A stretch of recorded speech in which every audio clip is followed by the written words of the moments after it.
any kind of prolonged negative mental states which produce corresponding negative emotions affect the functioning of the physical organism. And even research has been done on this and been confirmed that negative states, mental emotional states, in the long term, affect the physical organism. You can verify it for yourself. If you are in a state of anxiety, thoughts that create anxiety, fearful thoughts, usually not about the present moment. In the present moment is fine, but about some imagined future moment, then that affects the body. Your breathing becomes shallow, your heartbeat increases, your entire energy field contracts, all kinds of physical symptoms appear. So there's no doubt that what goes on in the mind affects the body. And again, for a long time, doctors completely ignored that. They actually denied it. And you went to a doctor and for physical treatment, and not a single question about how do you feel, what is your mental state, your emotional state, how do you feel? No question. No, just look at the symptoms. And those traditional doctors would say, oh no, there's no connection. Of course there is. You can teach your child that there's a connection between their mind and the body, and immediately he'll know.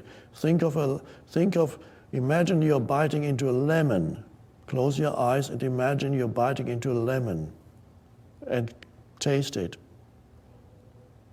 And immediately you'll feel saliva accumulating in your mouth.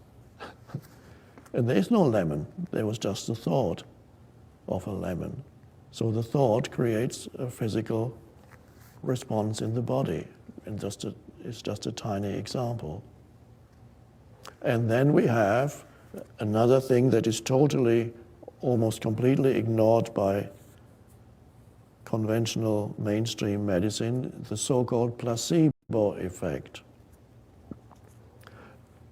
And all the drug companies, when they test their drugs, a certain number of test subjects, when the drugs are given to humans, are just sugar pills or whatever. They are placebos. They contain nothing, but the test subject is not told. The test subject is told that this is a new powerful drug. And always there is a significant percentage of people who become cured, or if not cured, whose symptoms improve significantly after taking these placebo pills. In all clinical trials, they have these results. Not all of them, and sometimes the placebo is very close, helps as many people as the actual new powerful drug. But this is dismissed. They say, oh, this is a placebo, so let's not look at that, because we are only interested in what this drug does. So all these placebo results are discarded, and nobody seems to really ask, wow, there's the most powerful healing agent here. People heal themselves if they believe that they are being healed, but they have to believe it completely. So you can see how powerful the mind, how powerfully the mind can impact the body. And if we could explore a little bit more what placebo means and whether this could become in some way replace replace the taking of drugs, and how to do that. of course, that moves into the realm of what spiritual healing. But there are vast possibilities there for healing.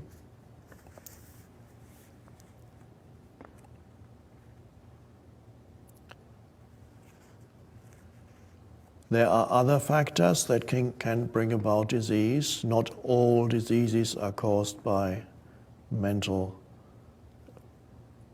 negativity or dysfunctional thinking, anger, sadness, and so on. All kinds of negative emotions, envy, regret, guilt, they all impact the body. There are other factors. We live in a world that's full of poisonous substances created by the clever human mind. So we ingest poisonous substances all the time. And there are all kinds of, we are bombarded by all kinds of man-made radiations. There may be certain genetic factors also,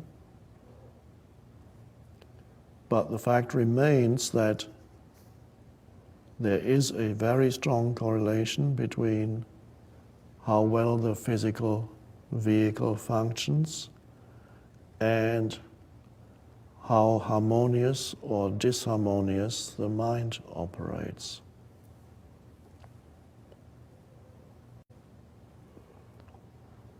So it's everybody's responsibility, of course, to become aware of the negativity that they harbor inside.